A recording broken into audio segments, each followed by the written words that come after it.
आप सुन रहे हैं जगत गुरु तत्वदर्शी संत रामपाल जी महाराज द्वारा लिखित पुस्तक जीने की राह का पेज नंबर 185।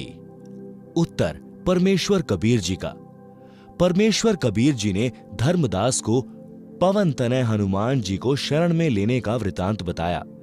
आप जी पढ़ें, सरलार्थ करता यानी रामपाल दास द्वारा हनुमान जी को कैसे परमेश्वर कबीर जी ने शरण में लिया तथा रामायण का संक्षिप्त वर्णन। रामायण ग्रंथ में प्रकरण आता है कि एक बाली नाम का राजा था। उसका भाई सुग्रीव था। किसी कारण से बाली ने अपने भाई सुग्रीव को अपने राज्य से निकाल दिया। उसकी पत्नी को अपने कब्जे में पत्नी बनाकर रखा। सुग्रीव दूर देश में मायूस भ्रमण कर रहा था। हनुमान जी राम राम करते हुए एक पहाड़ पर बैठे दिखाई दिए। दोनों की मित्रता हो गई। सुग्रीव ने अपना दुख हनुमान जी से साझा किया। हनुमान जी ने शरणागत सुग्रीव की सहायता करने का वचन दिया। सुग्रीव ने हनुमान जी को बताया कि बाली में ऐसी सिद्धि है, कोई उससे युद्ध करता है तो सामने वाले की आधी शक्ति बाली में प्रवेश कर जाती है। यह बात जानकर हनुमान जी भी शांत रहे, युद्ध करने का इरादा त्याग दिया। उस समय रामचंद्र पुत्र राजा दशरथ जी को वनवास हुआ था। उनकी पत्नी सीता जी तथा भाई लक्ष्मण भी वन में साथ गए थे। श्रीलंका के राजा रावण की बहन स्वरूपनखा ने लक्ष्मण को देखा तो उससे विवाह करने का प्रस्ताव रखा। लक्ष्मण ने कहा कि मेरा विवाह हो चुका है। लक्ष्मण की पत्नी का नाम उर्मिला था।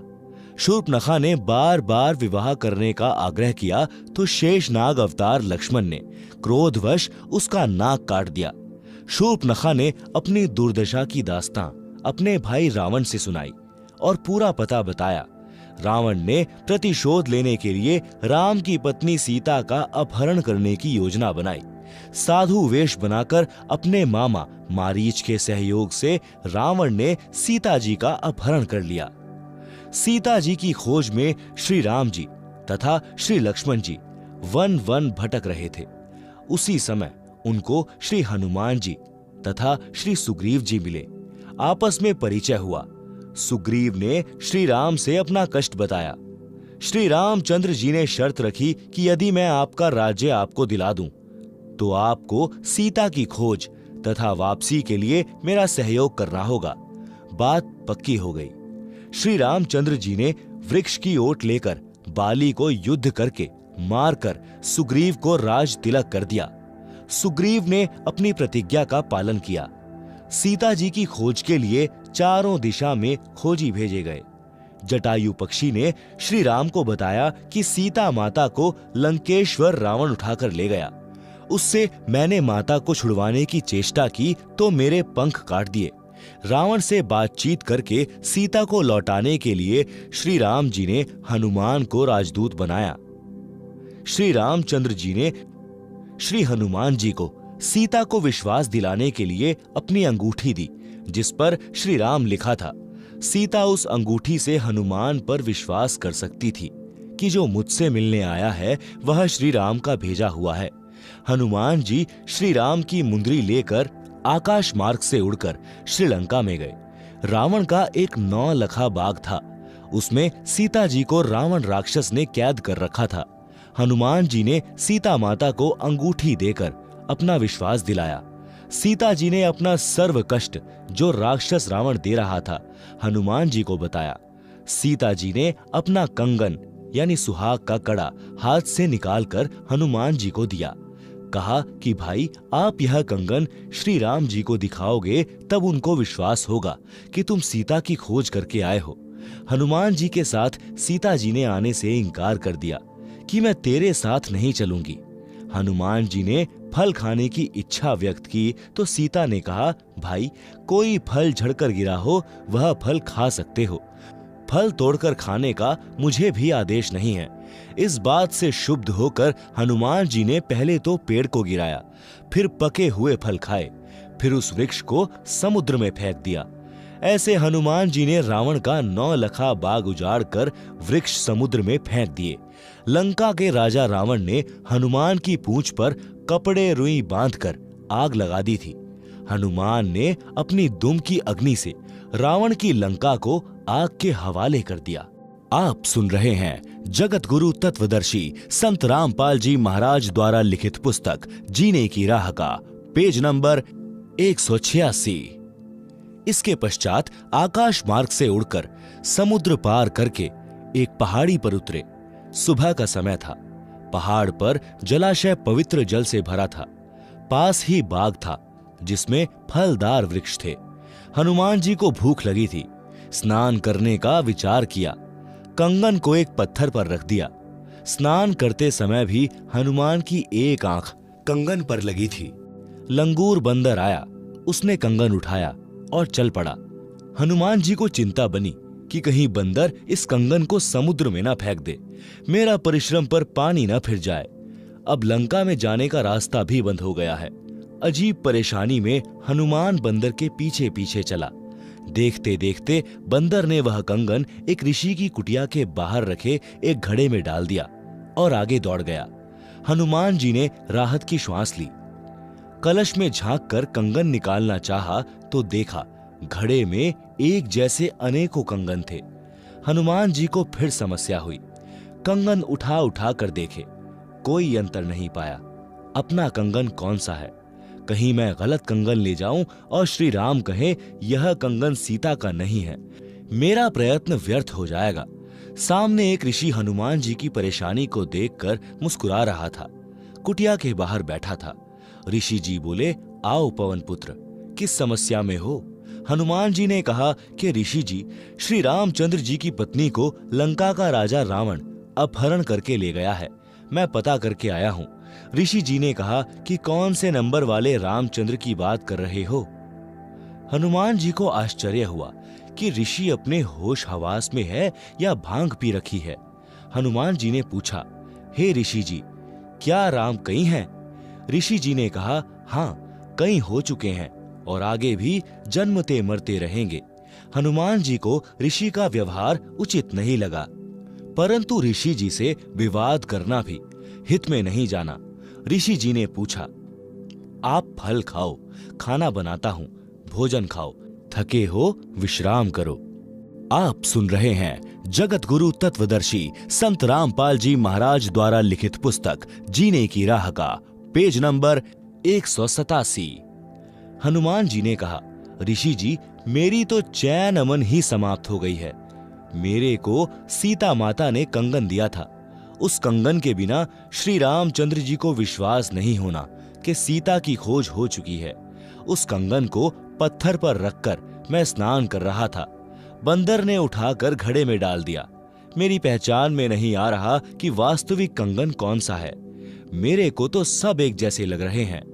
ऋषि रूप में बैठे परमेश्वर कबीर जी ने कहा, हे पवन के लाडले, आप कोई ये कंगन उठा ले जाओ, कोई अंतर नहीं है। और कहा कि जितने कंगन इसमें पड़े हैं, इतनी बार श्री राम पुत्र दशरथ को वनवास तथा सीता हरण और हनुमान द्वारा खोज हो चुकी है।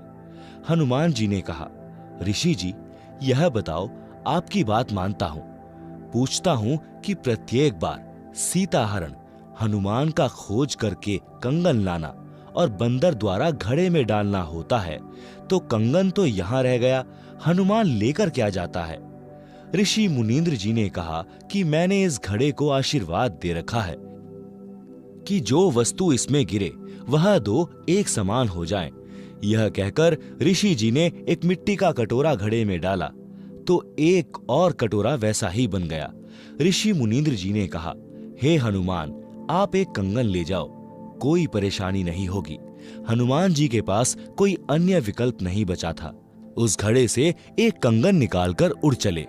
श्री रामचंद्र जी को हनुमान जी ने सीता जी की निशानी कंगन दिया तथा जो जो बातें माता सीता ने कही थी वे सब बताई। श्री रामचंद्र जी कंगन देखकर भावुक हो गए। हनुमान जी को सीने से लगाया, कहा, हे संतजन, मैं आपका एहसान कैसे चुका पाऊंगा? आपने अपना जीवन जोखिम में डालकर मेरा महाकठिन कार्य किया है। यह कंगन सीता का ही है। अब सभा बुलाता हूं, आगे का कार्यक्रम तैयार करते हैं। समुद्र पर पुल बनाने का विचार किया गया। नल नील के हाथों में ऋषि मुनींद्र के आशीर्वाद से शक्ति थी कि वे अपने हाथों से जल में कोई वस्तु डाल देते तो वह डूबती नहीं थी। पत्थर, कांसी के बर्तन आदि जो भी वस्तु वे डालते वह जल पर तैरती थी। उस समय नल नील ने अभिमान करके अपनी महिमा की इच्छा से अपने गुरु ऋषि मुनींद्र का नाम नहीं लिया, जिस कारण से उनकी वह शक्ति समाप्त हो गई। रामचंद्र जी तथा सर्व उपस्थित योद्धा हनुमान सहित महादुखी हुए। 3 दिन तक श्री राम घुटनों पानी में खड़ा रहा, रास्ता देने की प्रार्थना करता रहा, परंतु समुद्र टस से मस नहीं हुआ। तब श्री राम ने लक्ष्मण से कहा कि मेरा अग्नि बाण निकाल, समुद्र को फूंक देता हूं। लातों के भूत बातों से नहीं मानते। उसी समय समुद्र विप्र रूप धारकर श्री राम के सामने करबद्ध होकर खड़ा हो गया तथा कहा कि भगवान, मेरे अंदर संसार बसा है, आप पाप के भागी मत बनो। आप ऐसा करो कि सर्प भी मर जाए और लाठी भी ना टूटे। आप सुन रहे हैं जगत गुरु तत्वदर्शी संत रामपाल जी महाराज द्वारा लिखित पुस्तक जीने की राह का पेज नंबर 188। आपकी सेना में नल नील नाम के 2 सैनिक हैं। उनको उनके गुरु जी का आशीर्वाद है। उनके हाथों से पत्थर भी मेरे ऊपर तैर सकते हैं। तब नल नील से पत्थर डालकर दिखाने को कहा तो नल नील ने अपनी महिमा चाही और गुरु को याद नहीं किया, जिस कारण से ऋषि मुनींद्र जी ने उनकी शक्ति छीन ली। पत्थर डूब गए। समुद्र ने उनकी गलती बताई। तब नल नील जी ने अपने गुरु जी को याद किया। श्री रामचंद्र जी को भी महसूस हुआ कि जब गुरु अपने शिष्यों को शक्ति दे सकता है तो मेरे कार्य को भी कर सकते हैं। श्री रामचंद्र जी विष्णु जी के अवतार थे। श्री विष्णु काल निरंजन के पुत्र हैं। जिस समय परमेश्वर कबीर जी प्रथम बार काल के लोक में आए थे तो ज्योति निरंजन ने पहले तो परमेश्वर के साथ झगड़ा किया था। जब वश नहीं चला तो चरणों में गिरकर क्षमा याचना की और कुछ आशीर्वाद भी लिए। उनमें से एक यह भी था कि मेरा अंश विष्णु त्रेता युग में रामचंद्र नाम से राजा दशरथ के घर जन्म लेगा। उसको वनवास होगा, उसके साथ उसकी पत्नी सीता भी होगी। उसे एक राक्षस लंका नगरी में उठाकर ले जाएगा। तब रामचंद्र समुद्र के ऊपर पुल बनाना चाहेगा, वह नहीं बना पाएगा। आप वह पुल बनवाना। दूसरा आशीर्वाद लिया था कि द्वापर युग में वही कृष्ण रूप में जन्मेगा।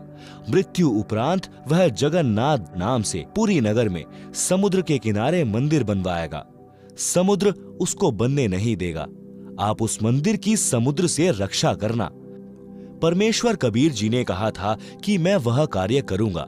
उसी वचन का पालन करने के लिए ऋषि मुनींद्र रूप में परमेश्वर कबीर जी सेतु बंध पर प्रकट हो गए और आते आते पर्वत के चारों ओर अपनी सोटी यानी डंडी से रेखा अंकित कराए। नल नील ने दूर से अपने गुरुजी को पहचान लिया और कहा, हमारे गुरुजी आए हैं। श्री रामचंद्र जी ने अपनी समस्या बताई तथा विनम्र भाव से अपने कार्य की सिद्धि के लिए आशीर्वाद मांगा। परमेश्वर ने कहा, नल नील ने गलती की, जिस कारण से इनकी शक्ति क्षीण हो गई है। मैंने सामने वाले पर्वत के चारों ओर रेखा लगाई है। उसके अंदर अंदर के पत्थर लकड़ी से भी हल्के कर दिए हैं, वे डूबेंगे नहीं। हनुमान जी राम भक्त थे। उन्होंने उन पत्थरों पर राम राम लिखा और उठाकर चले और रखा तो पत्थर डूबे नहीं। नल नील शिल्पकार यानी निपुण राज मिस्त्री भी थे, जिस कारण से नल तथा नील ने पत्थरों को तराशकर एक दूसरे में फंसाकर जोड़ा था। पहले श्री राम से पत्थर तिरे नहीं। नल नील भी असफल हुए।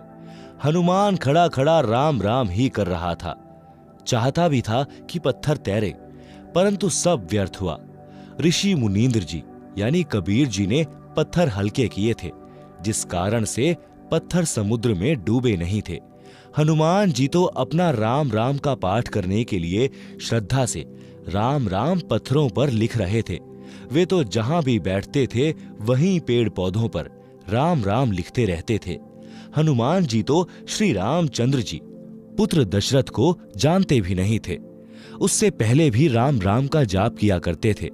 जैसा कि लोकवेद यानी दंत कथा सुनते आए हैं कि नल नील ने पत्थर तैराए थे, तब पुल बना। कोई कहता था कि हनुमान जी ने पत्थरों पर राम राम लिखा, जिस कारण से पत्थर तैरे थे।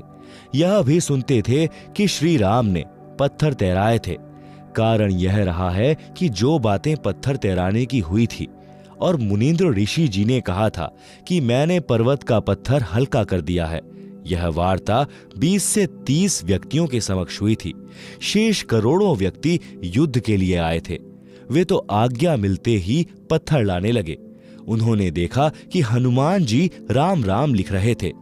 अन्य उन पत्थरों को उठा उठा कर ला रहे थे। आगे नल नील पत्थरों से पुल बना रहे थे। श्री रामचंद्र जी नल नील को शाबाशी दे रहे थे। अन्य उपस्थित व्यक्तियों ने एक दूसरे को बताया कि हनुमान जी ने पत्थरों के ऊपर राम राम लिख दिया, जिस कारण से पत्थर जल पर तैर रहे हैं। कुछ को लगा कि नल नील के हाथों में करामात है, जिस कारण से पत्थर तैर रहे हैं। इस प्रकार यह गलतफहमी यानी भ्रमणा फैल गई। पुल बनाकर युद्ध में लग गए। अधिकतर मर गए, कुछ बचे वे अपने अपने घर चले गए। उन्होंने अपने अपने नगर गांव में यह गलत सूचना फैला दी, जो आज तक निर्विवाद चल रही है। सच्चाई यह है जो इस दास यानी रामपाल दास ने बताई है। युद्ध हुआ। श्री राम की सेना पर नाग फांस शस्त्र छोड़ा गया, जिस कारण से श्री राम, हनुमान, जामवंत, सुग्रीव, अंगद सहित सर्व सेना नागों यानी सर्पों द्वारा बांध दी गई। सर्प लिपट गए। हाथों को भी शरीर के साथ जकड़ दिया, जैसे ईखों को किसान बांध देता है, ऐसे निष्क्रिय हो गए। तब गरुड़ को बुलाया गया। गरुड़ ने सर्वनाग काटे। तब सर्वसेना तथा श्री राम बंधन मुक्त हुए। आप सुन रहे हैं जगत गुरु तत्वदर्शी संत रामपाल जी महाराज द्वारा लिखित पुस्तक जीने की राह का पेज नंबर 189। लक्ष्मण को तीर लगने से मूर्छा आ गई थी, कोमा में चला गया था। तब हनुमान जी लंका से वैद्य को उठाकर लाए। वैद्य ने कहा कि द्रोणागिरी पर्वत पर संजीवनी बूटी है। उसकी पहचान है कि वह रात्रि में जुगनू की तरह जगती है। सूर्योदय से पहले वह जड़ी लाई जाए तो लक्ष्मण जीवित हो सकता है, देर हो गई तो मृत्यु निश्चित है। हनुमान जी को यह कार्य श्री राम जी ने सौंपा कि बजरंगबली तेरे बिना यह कार्य संभव नहीं है। आज्ञा मिलते ही हनुमान जी आकाश मार्ग से उड़ चले। द्रोणागिरी पर राक्षसों ने अपनी माया से सब अन्य नकली जड़ी बूटियों में भी चमक भर दी। वैद्य ने बताया था कि वे बहुत कम संख्या में होती हैं। दिन में उनकी पहचान नहीं हो सकती, क्योंकि उसके आसपास वैसी ही औषधि के पौधे उगते हैं। हनुमान जी को समझते देर नहीं लगी। उन्होंने द्रोणागिरी पर्वत को ही उठा लिया और आकाश मार्ग से चल पड़े। हनुमान जी ने लक्ष्मण और श्री राम द्वारा अपने भाई भरत के विषय में बताई शक्ति खटक रही थी। वे कहते थे कि यदि आज भरत होते तो अकेले रावण को तथा इसके लाख पुत्रों तथा 1.25 लाख नातियों यानी पोतों को यमलोक भेज देते। हनुमान जी के मन में आया कि चलते चलते भरत की परीक्षा लेकर चलता हूं। भरत को पता था कि रावण तथा राम युद्ध चल रहा है। आकाश मार्ग से पर्वत सहित हनुमान जी को जाते देख विचार किया कि कोई राक्षस जा रहा है, वह तो बहुत हानि कर सकता है। भरत जी ने तीर चलाया। हनुमान जी ने तीर लगने का बहाना करके हे राम करते हुए धरती पर गिर गए। पर्वत को भी धरती के ऊपर रख दिया। आप सुन रहे हैं जगत गुरु तत्वदर्शी संत रामपाल जी महाराज द्वारा लिखित पुस्तक जीने की राह का पेज नंबर 190। राम शब्द सुनकर भरत को समझते देर नहीं लगी कि यह तो कोई अपने पक्ष का है। निकट जाकर पूछा, आप कौन हो, कहां जा रहे हो, पर्वत किस लिए उठाया है? मेरा नाम भरत है, मैं श्री राम व लक्ष्मण का भाई हूं। हनुमान जी ने बताया कि मेरा नाम हनुमान है। राम रावण का युद्ध चल रहा है। आपके भाई लक्ष्मण को तीर लगने से मूर्छा आई है। वैद्य ने द्रोणागिरी पर उपचार की औषधि बताई है। मेरी पहचान में नहीं आई, इसीलिए मैं पर्वत ही ले जा रहा हूं। सूर्योदय होने से पहले पहुंचना है, अन्यथा लक्ष्मण की मृत्यु हो जाएगी। आपने बिना सोचे समझे तीर मार दिया। अब मैं कैसे समय पर पहुंच पाऊंगा? सूर्योदय के पश्चात लक्ष्मण संसार में नहीं रहेगा।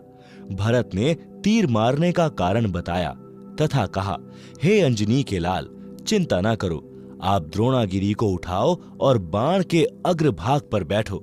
अपने दोनों पैर आगे पीछे करके खड़े हो जाओ। मैं तीर द्वारा आपको पर्वत सहित आपसे भी पहले लंका में भेज दूंगा। हनुमान जी को अपनी शक्ति पर अत्यधिक गर्व था। जमीन पर रखे तीर पर दोनों पैर जचाकर पर्वत को हाथ पर उठाकर हनुमान जी खड़े हो गए। भरत जी ने तीर को हनुमान जी तथा पर्वत सहित धरती से उठाकर धनुष की प्रत्यंचा पर चढ़ाने के लिए अपनी छाती के बराबर लाकर छोड़ने लगे तो हनुमान जी को आश्चर्य हुआ कि मेरे तथा द्रोणागिरी के भार को ऐसे उठा लिया जैसे केवल तीर को ही उठाया है। हनुमान जी ने कहा, हे दशरथ के लाल, मैं तो आपकी परीक्षा ले रहा था।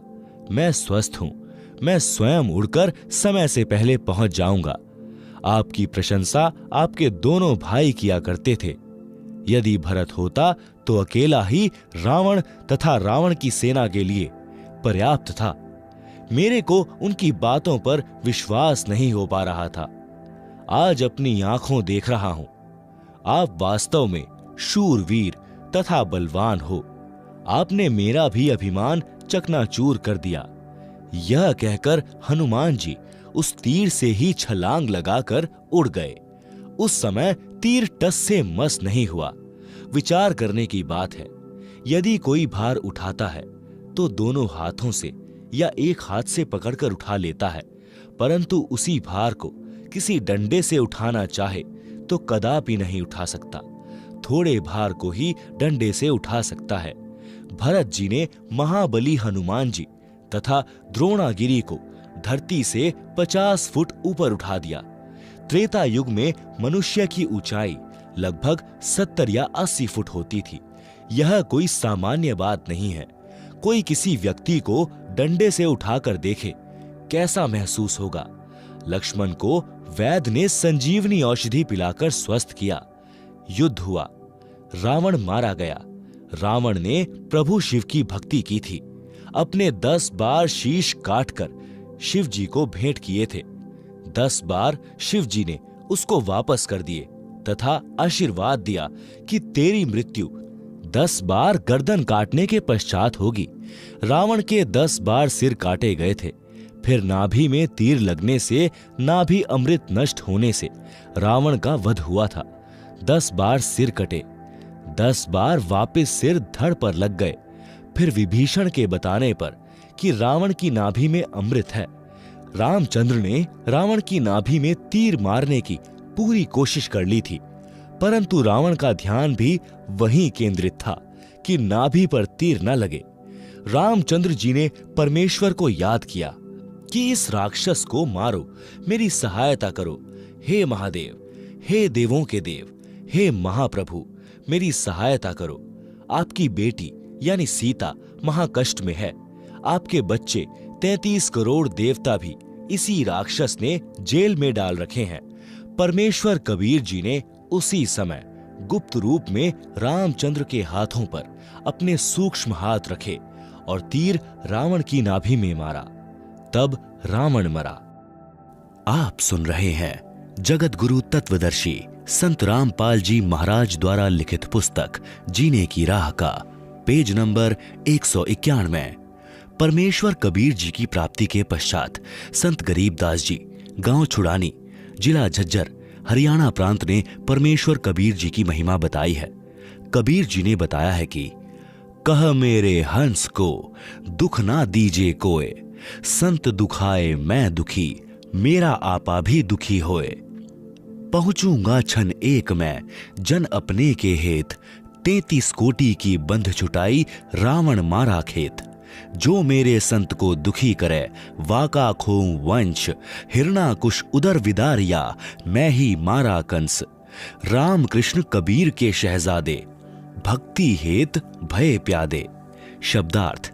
संत गरीबदास जी ने बताया है कि श्री रामचंद्र जी व श्री कृष्ण जी की सहायता उनके शुभ कर्मों के परिणाम स्वरूप कबीर जी ने की थी, क्योंकि श्री राम तथा श्री कृष्ण जी भी उसी सम्राट कबीर के शहजादे यानी राजकुमार हैं, अर्थात परमात्मा कबीर जी के सब जीव हैं। और राम कृष्ण यानी विष्णु तो अच्छी आत्मा है, उनकी भी रक्षा वही परमेश्वर कबीर जी करते हैं। वे जनता को सावधान करते हैं कि मेरे साधक को कोई कष्ट न देना। भक्त के कष्ट से मैं दुखी होता हूं। मैं अपने भक्त की रक्षा करने के लिए एक क्षण यानी सेकंड में पहुंच जाऊंगा। इसी कारण जब श्री रामचंद्र से रावण नहीं मर रहा था तो गुप्त रूप में मैंने राम का हाथ पकड़कर रावण की नाभि में तीर मारा था, जिससे रावण की मृत्यु हुई। राम की सेना को बल दिया, हौसला दिया। इसी प्रकार कृष्ण की सहायता करके कंस को मैंने ही मारा था। जो मेरे भक्तों को सताएगा उसका कुल नाश कर दूंगा, यानी उसके खानदान को समाप्त कर दूंगा। लंका का राज्य रावण के छोटे भ्राता विभीषण को दिया। सीता की अग्नि परीक्षा श्री राम ने ली। यदि रावण ने सीता मिलन किया है तो अग्नि में जलकर मर जाएगी। यदि सीता पाक साफ है तो अग्नि में नहीं जलेगी। सीता जी अग्नि में नहीं जली। उपस्थित लाखों व्यक्तियों ने सीता माता की जय बुलाई। सीता सती की पदवी पाई। रावण का वध आसौज मास की शुक्ल पक्ष की 10वीं को हुआ था। आप सुन रहे हैं जगत गुरु तत्वदर्शी संत रामपाल जी महाराज द्वारा लिखित पुस्तक जीने की राह का पेज नंबर 192। रावण वध के 20 दिन बाद 14 वर्ष की वनवास अवधि पूरी करके श्री राम, लक्ष्मण और सीता पुष्पक विमान में बैठकर अयोध्या नगरी में आए। उस दिन कार्तिक मास की अमावस्या थी। उस काली अमावस्या को गाय के घी के दीप अपने अपने घरों के अंदर तथा ऊपर मंडेरों पर जलाकर श्री राम, सीता तथा लक्ष्मण के आगमन की खुशी मनाई। भरत ने अपने भाई श्री रामचंद्र जी को राज्य लौटा दिया। एक दिन श्री रामचंद्र जी से सीता ने कहा कि मैं युद्ध में लड़ने वाले योद्धाओं को कुछ इनाम देना चाहती हूं। इनाम में सीता जी ने हनुमान जी को अपने गले से सच्चे मोतियों की माला निकाल कर दे दी तथा कहा, हे हनुमान, यह अनमोल उपहार मैं आपको दे रही हूं, बहुत संभाल कर रखना। हनुमान जी ने उस माला का मोती तोड़ा, फिर फोड़ा, फिर दूसरा। देखते देखते सब मोती फोड़कर जमीन पर फेंक दिए। सीता जी को हनुमान जी का यह व्यवहार अच्छा नहीं लगा। क्रोध में भरकर कहने लगी कि हे मूर्ख, यह क्या कर दिया? ऐसी अनमोल माला का सर्वनाश कर दिया। तू वानर का वानर ही रहा। चला जा मेरी आंखों के सामने से। उस समय श्री रामचंद्र जी भी सीता के साथ ही सिंहासन पर विराजमान थे।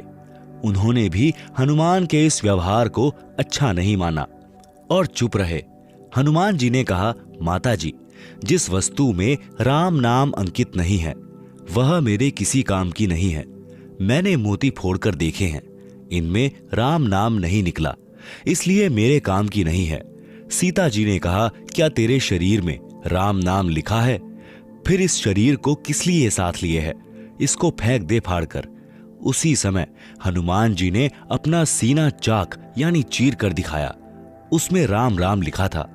हनुमान जी उसी समय अयोध्या त्याग कर वहां से कहीं दूर चले गए। श्री रामचंद्र जी अपनी अयोध्या नगरी की जनता के दुख दर्द जानने के लिए गुप्त रूप से रात्रि के समय वेश बदलकर घुमा करते थे। कुछ वर्ष उपरांत जब राजा रामचंद्र जी रात्रि में अयोध्या की गलियों में विचरण कर रहे थे, एक घर से ऊंची ऊंची आवाज आ रही थी। राजा रामचंद्र जी ने निकट जाकर वार्ता सुनी। एक धोबी की पत्नी झगड़ा करके घर से चली गई थी। वह 2-3 दिन अपने बहन के घर रही, फिर लौट आई। धोबी उसकी पिटाई कर रहा था, कह रहा था कि निकल जा मेरे घर से, तू 2 रात बाहर रहकर आई है, मैं तेरे को घर में नहीं रखूंगा, तू कलंकित है। वह कह रही थी, मुझे सौगंध भगवान की, सौगंध है राजा राम की, मैं पाक साफ हूं। आपने मारा तो मैं गुस्से से अपनी बहन के घर गई थी, मैं निर्दोष हूं। धोबी ने कहा कि मैं दशरथ पुत्र रामचंद्र नहीं हूं, जो अपनी कलंकित पत्नी को घर ले आया है, जो वर्षों रावण के साथ रही थी। अयोध्या नगरी के सब लोग लुगाई चर्चा कर रहे हैं, क्या जीना है ऐसे व्यक्ति का जिसकी पत्नी अपवित्र हो गई हो। राजा राम ने धोबी के मुख से यह बात सुनी तो कानों में मानो गर्म तेल डाल दिया हो। आप सुन रहे हैं जगत गुरु तत्वदर्शी संत रामपाल जी महाराज द्वारा लिखित पुस्तक जीने की राह का पेज नंबर 193। अगले दिन रामचंद्र जी ने सभा बुलाई तथा नगरी में चल रही चर्चा के विषय में बताया और कहा कि यह चर्चा तब बंद हो सकती है जब मैं सीता को घर से निकाल दूंगा। उसी समय सीता जी को सभा में बुलाया गया तथा घर से निकलने का आदेश दे दिया, कारण भी बता दिया। सीता जी ने विनय भी की, हे स्वामी, आपने मेरी अग्नि परीक्षा भी ली थी। मैं भी आत्मा से कहती हूं, रावण ने मेरे साथ मिलन नहीं किया। कारण था कि उसको एक ऋषि का शाप था कि यदि तू किसी पर स्त्री से बलात्कार करेगा तो तेरी उसी समय मृत्यु हो जाएगी। यदि पर स्त्री की सहमति से मिलन करेगा तो ऐसा नहीं होगा, जिस कारण से रावण मुझे छू भी नहीं सका मिलन के लिए। हे प्रभु, मैं गर्भवती हूं, ऐसी स्थिति में कहां जाऊंगी। रावण जैसे व्यक्तियों का अभाव नहीं है। रामचंद्र जी आदेश देकर सभा छोड़कर चले गए। कहते गए कि मैं निंदा का पात्र नहीं बनना चाहता, मेरे कुल को दाग लगेगा। सीता जी को धरती भी पैरों से खिसकती नजर आई। आसमान में अंधेरा छाया दिखाई दिया। संसार में कुछ दिनों का जीवन शेष लगा। सीता अयोध्या छोड़कर चल पड़ी। मुड़ मुड़ कर अपने राम को तथा उसके महलों को देखने की कोशिश करती रही और दूर जंगल में जाकर ऋषि वाल्मीकि जी की कुटिया के निकट थक कर गिर गई, अचेत हो गई। ऋषि वाल्मीकि स्नान करने के लिए आश्रम से निकले। सामने एक युवती गर्भावस्था में अचेत पड़ी देखकर निकट गए। अपने आश्रम से औषधि लाए, सीता जी के मुख में डाली। गर्मी का मौसम था, ठंडे जल के छींटे मुख पर मारे। उसी समय सीता जी सचेत होकर बैठ गई। ऋषि ने नाम और गांव पूछा तो बताया कि नीचे पृथ्वी, ऊपर आसमान। आगे कुछ बताने से इनकार कर दिया। ऋषि दयावान होते हैं। कहा, बेटी संसार तो स्वार्थ का है, धन्यवाद कर परमात्मा का, तू मेरे आश्रम में आ गई। बेटी, मुझे अपना पिता मान और मेरे पास रह। सीता जी ऋषि वाल्मीकि जी के आश्रम में रहने लगी। ऋषि ने भी बात आगे नहीं बढ़ाई। परमेश्वर कबीर जी, जो त्रेता युग में ऋषि मुनींद्र जी के रूप में लीला करने आए थे, हनुमान जी से मिले। सत साहेब बोला। हनुमान जी ने राम राम कहा तथा खड़ा होकर ऋषि जी का सत्कार किया तथा एक पत्थर पर स्वयं बैठ गए। दूसरे पर ऋषि को बैठने के लिए आग्रह किया। दोनों ने स्थान ग्रहण कर लिया। हनुमान जी ऋषि को पहचानने की कोशिश करने लगे। ऋषि जी ने कहा, क्या सोच रहे हो हनुमान, मैं वही ऋषि हूं। मेरे आश्रम में वानर ने सीता जी का कंगन घड़े में डाला था, उसमें अन्य कंगन भी वैसे ही थे। हे हनुमान, वह कंगन कैसा रहा? हनुमान जी को पहचानते देर नहीं लगी और ऋषि जी को प्रणाम फिर किया। हे ऋषि जी, आपका कैसे आना हुआ? आप सुन रहे हैं जगत गुरु तत्वदर्शी संत रामपाल जी महाराज द्वारा लिखित पुस्तक जीने की राह का पेज नंबर 194। परमेश्वर कबीर जी यानी मुनींद्र ऋषि रूप में ने कहा, हे पवन पुत्र, मैं आपको भक्ति ज्ञान कराने आया हूं। आप जिस दशरथ पुत्र रामचंद्र की पूजा पूर्ण परमात्मा मानकर कर रहे हो, आप धोखे में हो। जो जन्मता मरता है वह पूर्ण परमात्मा नहीं हो सकता। पूर्ण परमात्मा तो अविनाशी है। हनुमान जी ने कहा, हे ऋषिवर, मैं आपके वचनों से आहत होता हूं, मेरी भावनाओं को चोट लगती है। आप अन्य विषय पर चर्चा करें। परमेश्वर कबीर जी ने कहा कि यदि कोई व्यक्ति गलत रास्ते जा रहा हो, वह उस रास्ते को ठीक मानकर चल रहा हो। जो डाकुओं के डेरे में जा रहा है, यदि कोई सज्जन पुरुष उसको बताए कि जिस रास्ते पर आप जा रहे हो आपकी जान तथा माल को खतरा है, आगे डाकुओं का डेरा है, पहले मारते हैं फिर लूटते हैं। यदि वह व्यक्ति कहे कि आप मेरी भावनाओं को चोटिल कर रहे हो। यह कितना सत्य है। हनुमान जी चुप रहे, परंतु मुस्कुराए, मानो कह रहे हो आप सत्य कहते हो। हनुमान जी के चेहरे पर शांति का चिन्ह देखकर परमेश्वर ने बताया कि श्री रामचंद्र जी श्री विष्णु जी के अवतार हैं। श्री विष्णु जी श्री ब्रह्मा जी तथा श्री शिव जी का पिता काल ब्रह्म है। इसी को ज्योति निरंजन भी कहते हैं। काल को इसकी गलती के कारण शाप लगा है कि 1,00,000 मानव शरीरधारी प्राणियों को प्रतिदिन खाया करेगा, 1,25,00,000 प्रतिदिन उत्पन्न किया करेगा, जिस कारण से उसने अपने तीनों पुत्रों को एक एक विभाग का स्वामी बना रखा है। श्री ब्रह्मा जी रजगुण हैं, जिसके प्रभाव से सर्व प्राणी प्रेरित होकर संतान उत्पत्ति करते हैं, जिस कारण से ब्रह्मा को भूल से उत्पत्ति कर्ता मान रखा है। उत्पत्ति कर्ता तो पूर्ण परमात्मा है। काल ने अपने दूसरे पुत्र विष्णु को कर्मानुसार पालन करने का विभाग दिया है। विष्णु सतगुण है। काल ने तीसरे पुत्र शिव तमगुण को इन 1,00,000 मानव शरीरधारी जीवों को मारकर उसके पास भेजने का विभाग दे रखा है। वह स्वयं अव्यक्त यानी गुप्त रहता है। आप देख रहे हो, यहां कोई भी जीव अमर नहीं है। देवता भी मरते हैं। ब्रह्मा विष्णु शिव भी जन्मते मरते हैं। जो पूरी आयु जीते हैं, वृद्धावस्था भी सब में आती है। एक लोक ऐसा है जहां पर वृद्धावस्था तथा मरण नहीं है। वहां कोई रावण किसी की पत्नी का अपहरण नहीं करता। आपकी आंखों के सामने लंका में हुए राम रावण युद्ध में कितने व्यक्ति तथा अन्य प्राणी मारे गए। एक सीता को छुड़ाने के लिए आपने श्री रामचंद्र जी के लिए अपने प्राणों की बाजी लगाकर लंका को जलाया। रावण का भाई अहिरावण जो पाताल का राजा था, वह राम तथा लक्ष्मण का अपहरण करके ले गया। उनकी बलि देने वाला था। आप वहां गए और उन दोनों को जीवित लाए।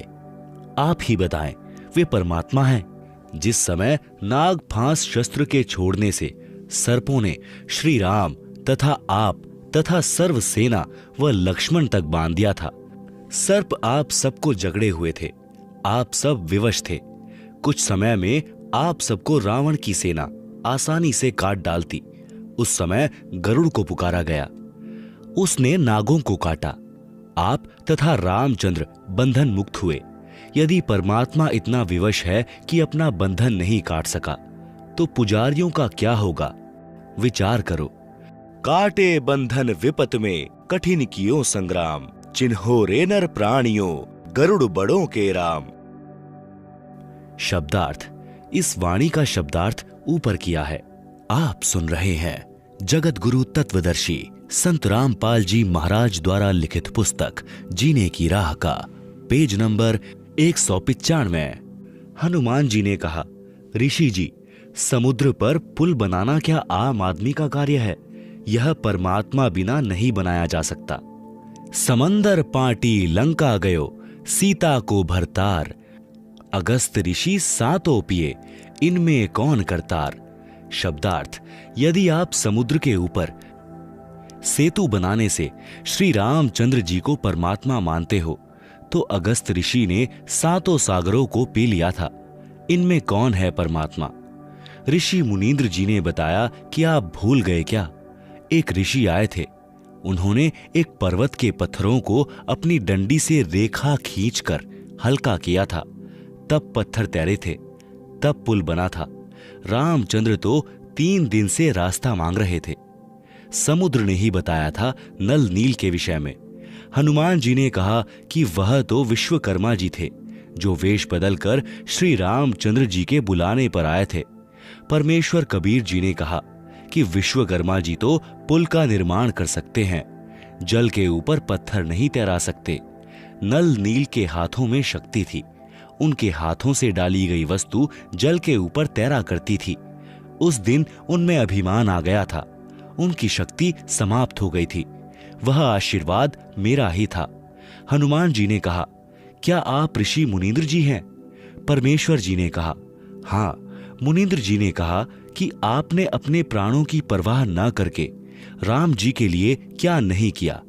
जब सीता ने आपको अपशब्द कहे और घर छोड़ने को कहा, उस समय श्री राम वहीं विराजमान थे। एक शब्द भी नहीं कहा कि सीता ऐसा न कर। पवन सुत अंदर से तो मान रहे थे, परंतु ऊपर से कह रहे थे कि ऋषि जी, किसी की आलोचना नहीं करनी चाहिए। मुनींद्र जी ने कहा कि सत्य कहना आलोचना नहीं होती। यदि श्री रामचंद्र और सीता के अंदर अच्छे इंसान वाले गुण भी होते तो भी आपका आजीवन एहसान मानते और अपने चरणों में रखते। आप तो उनके बिना जीना भी उचित नहीं मानते। और सुनो, आपके साथ जैसा व्यवहार किया उसका फल भी सीता तथा रामचंद्र को मिल गया है।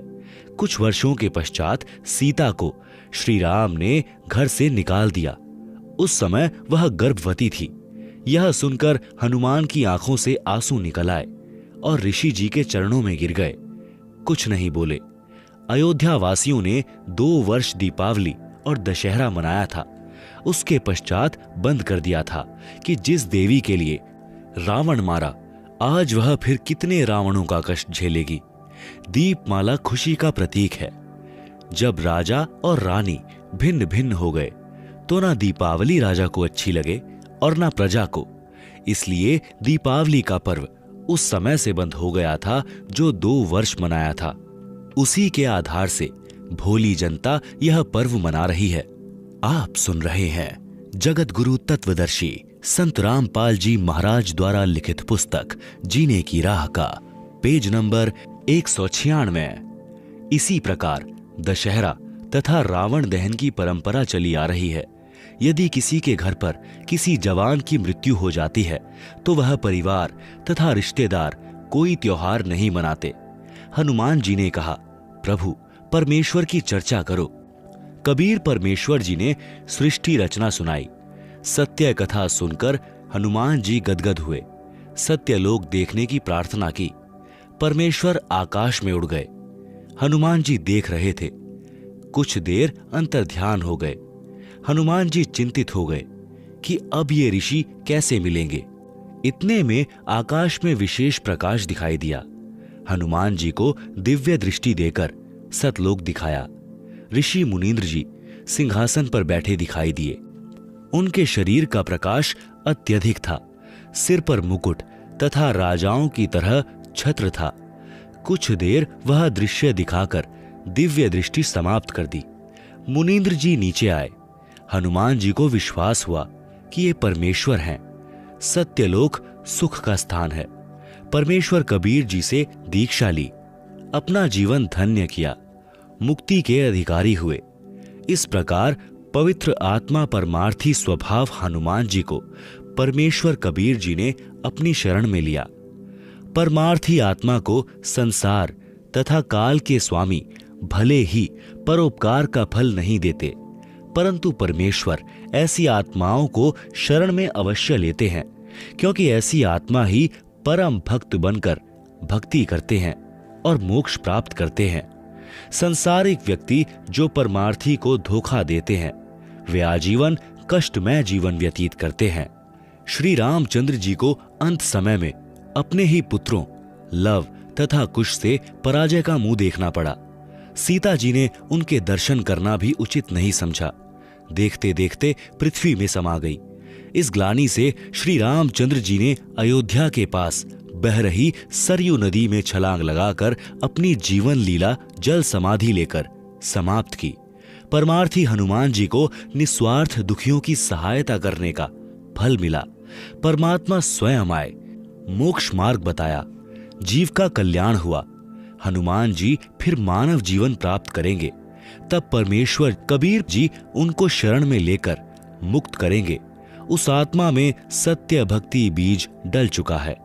हम काल के जाल में कैसे फंसे, इसका उत्तर कृपा पढ़ें अध्याय सृष्टि रचना में, जो इसी पुस्तक जीने की राह के पृष्ठ 254 से 306 पर है।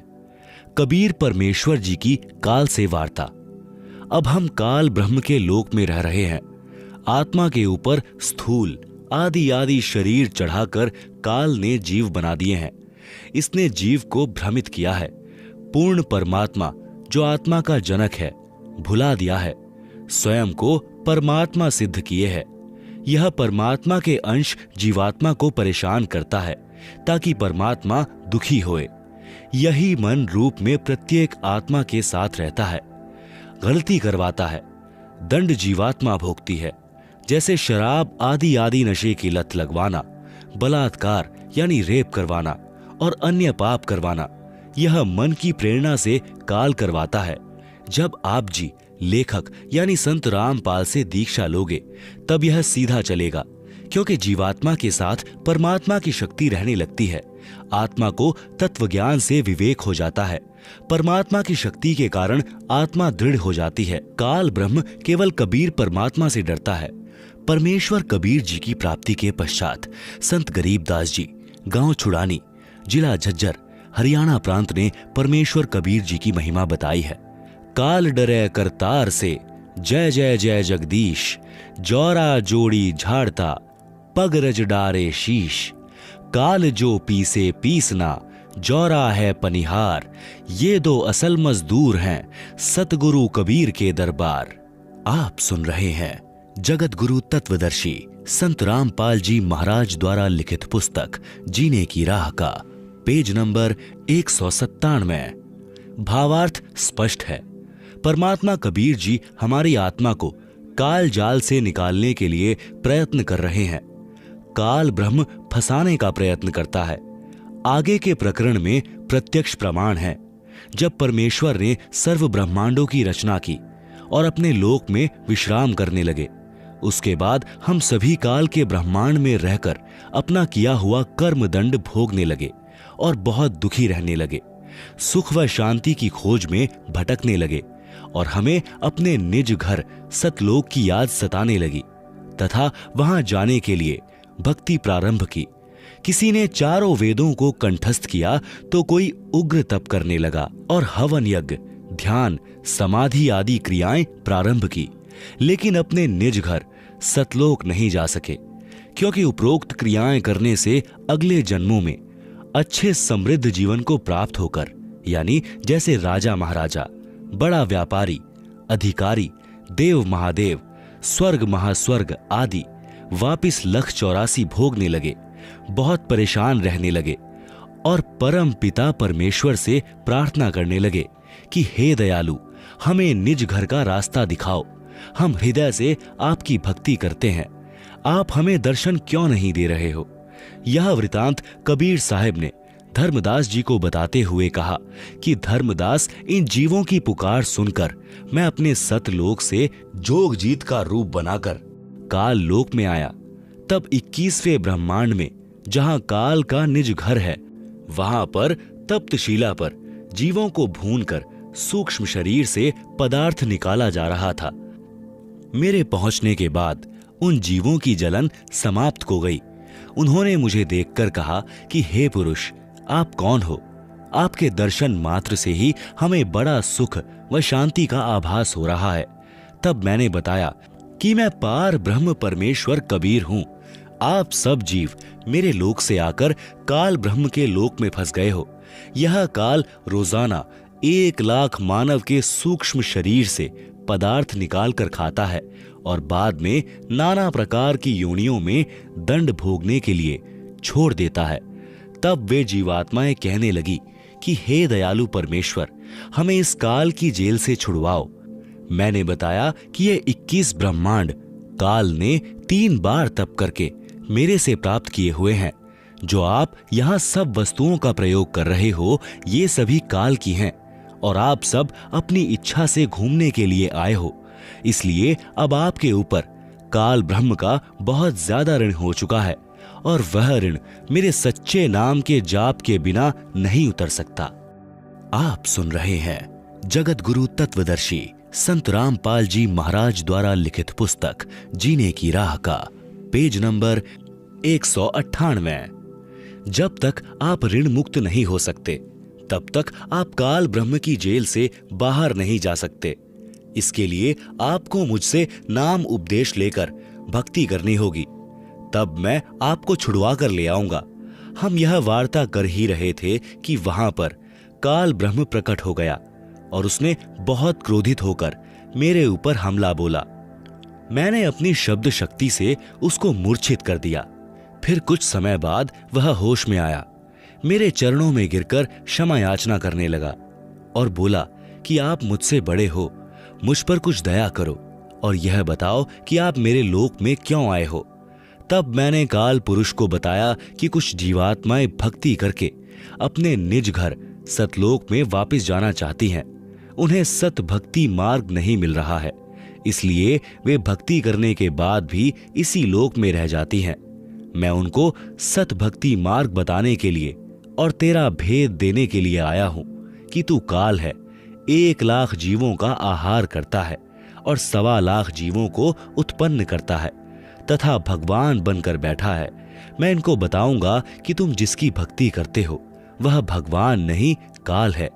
इतना सुनते ही काल बोला कि यदि सब जीव वापस चले गए तो मेरे भोजन का क्या होगा, मैं भूखा मर जाऊंगा।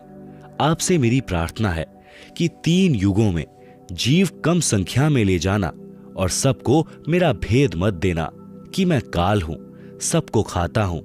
जब कलयुग आए तो चाहे जितने जीवों को ले जाना।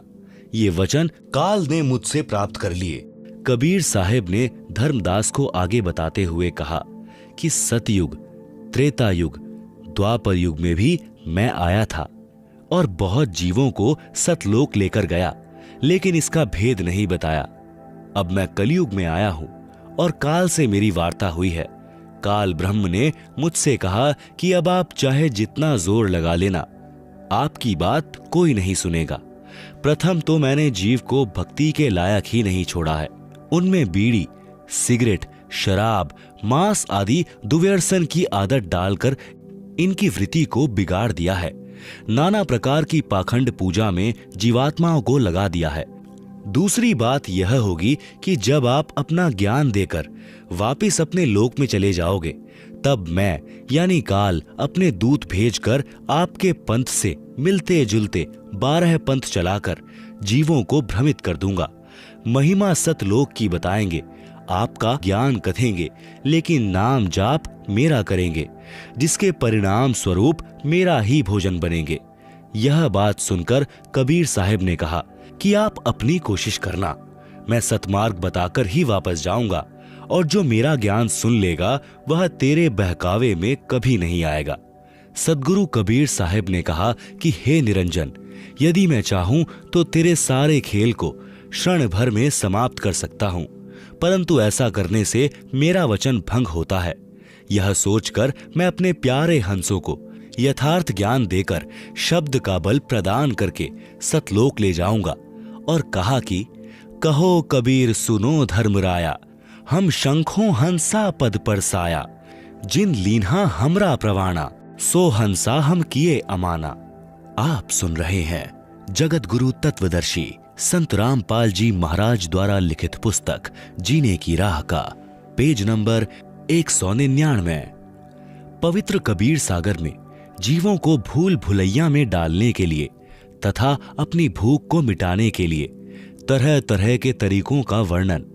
12 पंथ करूं मैं साजा, नाम तुम्हारा ले करूं आवाजा। 12 यम संसार पठ हो, नाम तुम्हारे पंथ चले हो। प्रथम दूत मम प्रगटे जाई, पीछे अंश तुम्हारा आई। यही विधि जीवन को भ्रमाऊं, पुरुष नाम जीवन समझाऊं। 12 पंथ नाम जो लहे, सो हमरे मुख आन समय है। कहा तुम्हारा जीव नहीं माने, हमारी ओर होए बाद बखाने। मैं दृढ़ फंदा रची बनाई, जामे जीव रहे उर्झाई। देवल देव पाषाण पुजाई, तीर्थ व्रत जप तप मन लाई। यज्ञ होम अरु नेम अचारा, और अनेक फंद में डारा। जो ज्ञानी जाओ संसारा, जीव न माने कहा तुम्हारा। सतगुरु वचन, ज्ञानी कहे सुनो अन्याय, कांटो फंद जीव ले जाई। जेतिक फंद तुम रचे विचारी, सत्य शब्द तै सबे बिंडारी। जौन जीव हम शब्द दृढ़ावें, फंद तुम्हारा सकल मुकावें। चौंका कर प्रवाणा पाई, पुरुष नाम तिहि देऊ चिन्हाई। ताके निकट काल नहीं आवे, संधि देखी ताकहम सिर नावे।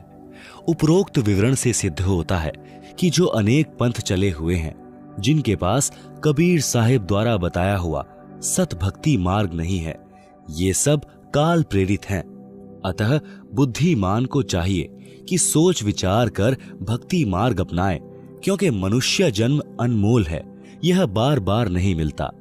कबीर साहिब कहते हैं कि मानुष जन्म दुर्लभ है, मिले न बारंबार, तरुवर से पत्ता टूट गिरे, बहुर न लगता डारी।